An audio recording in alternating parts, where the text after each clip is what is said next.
Halo teman-teman, hari ini kami dari kelompok 10 ingin mempresentasikan hasil kerja kami.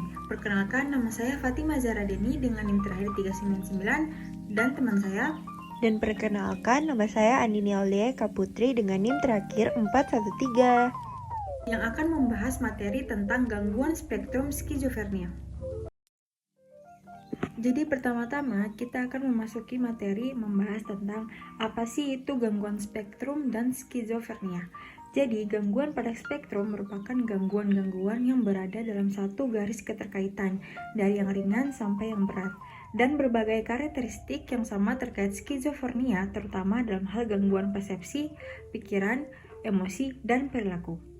Kedua yaitu skizofrenia. Skizofrenia adalah gangguan mental kronis yang termasuk dalam kelompok gangguan psikotik atau bisa disebut dengan psychotic disorder yang dimana ditandai oleh perubahan dalam berpikir, persepsi, emosi, bahasa, rasa diri, dan perilaku. Skizofrenia sering dikaitkan dengan kecacatan yang parah dan dapat menghambat keseharian dan kehidupan pasien.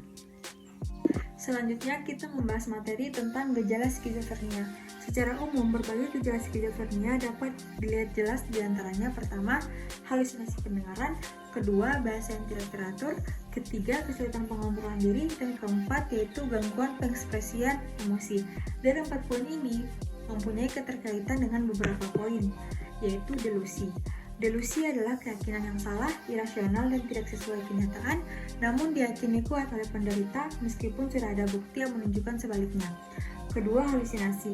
Halusinasi adalah persepsi palsu di mana seseorang merasakan sesuatu melalui panca indera tanpa rangsangannya nyata dari luar. Yang ketiga itu bahasa tidak teratur. Ucapan menjadi kacau atau melompat-lompat dari satu topik ke topik lain tanpa hubungan yang jelas. Keempat, perilaku tidak terorganisir atau katatonik. Perilaku yang tampak aneh, tidak terarah, tidak sesuai konteks, atau justru kaku dan tidak bergerak yang disebut dengan katatonik. Apa sih itu katatonik? Katatonik ini kondisi gangguan motorik ekstrim pasien menunjukkan perilaku yang sangat kaku, tidak responsif, atau gerakan tubuh yang tidak wajar. Kelima, kurangnya ekspresi emosi. Pasien tidak menunjukkan reaksi emosional yang sesuai, baik dalam ekspresi wajah, nada, suara, atau gerakan tubuh. Nah, selanjutnya terdapat faktor-faktor dan juga dampak yang mempengaruhi skizofrenia. Mengapa faktor dan dampak dipersatukan? Karena faktor dan dampak dari skizofrenia sangat berkaitan erat. Yang pertama, faktor genetik. Faktor genetik ini terjadi apabila seseorang memiliki anggota keluarga lain dengan gangguan skizofrenia. Jadi dampaknya pada keturunan selanjutnya akan kemungkinan besar dan beresiko tinggi akan memiliki gangguan skizofrenia. Yang kedua, pengalaman traumatis.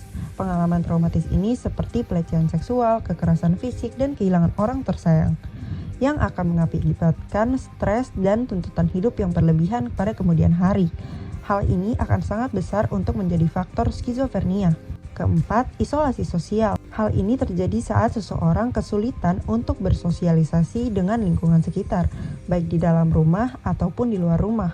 Dan hal ini juga akan mempersulit pengobatan dari skizofrenia nantinya. Yang kelima, ketidaksetaraan sosial dan ekonomi. Hal ini terjadi saat seseorang memiliki kehidupan sosial maupun ekonomi yang tidak sesuai dengan harapan. Hal itu akan menimbulkan sebuah ilusi dalam pikiran orang tersebut yang akan berujung pada skizofrenia.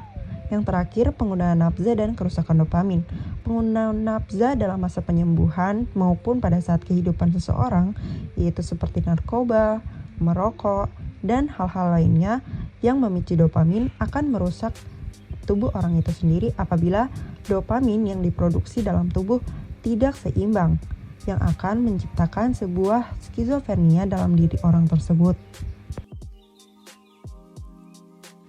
Nah, selanjutnya adalah DSM-5. Kriteria diagnostik dari DSM-5 ini merupakan diagnostik yang digunakan untuk skizofrenia yang termasuk dalam psychotic disorder.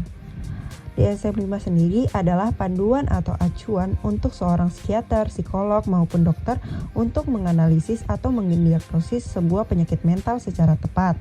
Kriteria dari DSM-5 ini, yang pertama, terdapat 2 atau lebih gejala mengikuti dan setiap gejala signifikan muncul kurun waktu 1 bulan. Setidaknya ada salah 1, 2, atau 3 gejala antara lain delusi, berhalusinasi, bahasa tidak teratur, perilaku yang tidak terorganisir atau katatonik. Dan gejala negatif, yaitu berkurangnya ekspresi emosi atau hilangnya ketertarikan seseorang.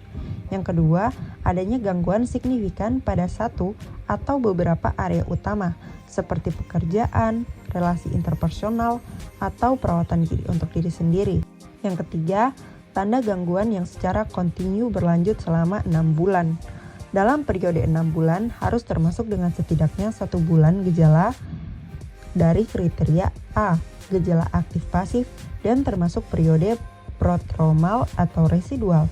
Selama masa protraumal dan residual, tanda dari gangguan bisa hanya berwujud gejala negatif atau 2 lebih gejala yang terdaftar pada kriteria A. Namun, dalam bentuk kemunculan yang lemah, atau keyakinan yang aneh, pengalaman persepsi yang tidak biasa. Yang keempat, gangguan tidak muncul sebagai akibat dari schizophrenic disorder dan depresif atau bipolar disorder. Karena satu, tidak ada episode depresi atau manik yang terjadi secara bersamaan dengan gejala fase aktif. Atau dua, jika episode mood muncul saat gejala fase aktif, durasi kemunculannya bersifat minoritas dari total keseluruhan durasi periode aktif dan residual dari gangguan. Yang kelima atau yang terakhir, gangguan bukan merupakan efek fisiologis, yaitu berdasarkan dari zat penyalahgunaan obat ataupun kondisi medis lainnya. Yang terakhir, penanganan skizofrenia. Penanganan ini pertama bisa melalui dukungan keluarga. Pengetahuan keluarga yang baik menentukan cara keluarga berperilaku dan menilai secara positif maupun negatif pada pasien skizofrenia. Rendahnya pengetahuan mengenai skizofrenia akan menimbulkan perawatan yang tidak adil yang akan diterima oleh pasien. Yang kedua, kepatuhan pasien, yakni kepatuhan dalam mengonsumsi obat ataupun terapi yang dilakukan oleh tenaga medis. Yang ketiga, perubahan gaya hidup. Apabila seseorang mengalami skizofrenia karena suatu tuntutan hidup maupun gaya hidup yang buruk, pasien dapat mencoba kegiatan baru atau mencoba hal-hal baru untuk mendistraksi pikiran dari gejala skizofrenia itu sendiri. Yang keempat, konsultasikan terkait dengan tenaga medis terkait, yakni mengonsultasikan pada pihak yang berwajib, yaitu seperti psikiater, psikolog, maupun dokter. Yang kelima, pendampingan lingkungan. Apabila seseorang mengalami skizofrenia dikarenakan sebuah lingkungan yang buruk, maka pasien dapat meminta bantuan kepada keluarga maupun pihak medis untuk membantunya mencarikan lingkungan yang baik agar pemulihan terjadi secara benar. Keenam, pengobatan rutin dan tepat. Saat ini sudah banyak pengobatan dan perawatan yang dilakukan untuk penderita skizofrenia. Pertama, bisa dilakukan terapi farmakologis atau melalui obat-obatan. Yang kedua, terapi psikososial, bisa melalui terapi keluarga atau rehabilitasi psikoseksual.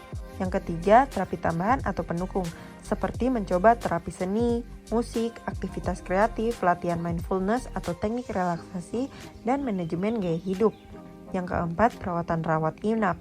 Diperlukan jika pasien mengalami suatu hal yang kritis, tidak bisa merawat diri, tidak memiliki anggota keluarga lain, atau berisiko mencelakai diri atau lingkungan.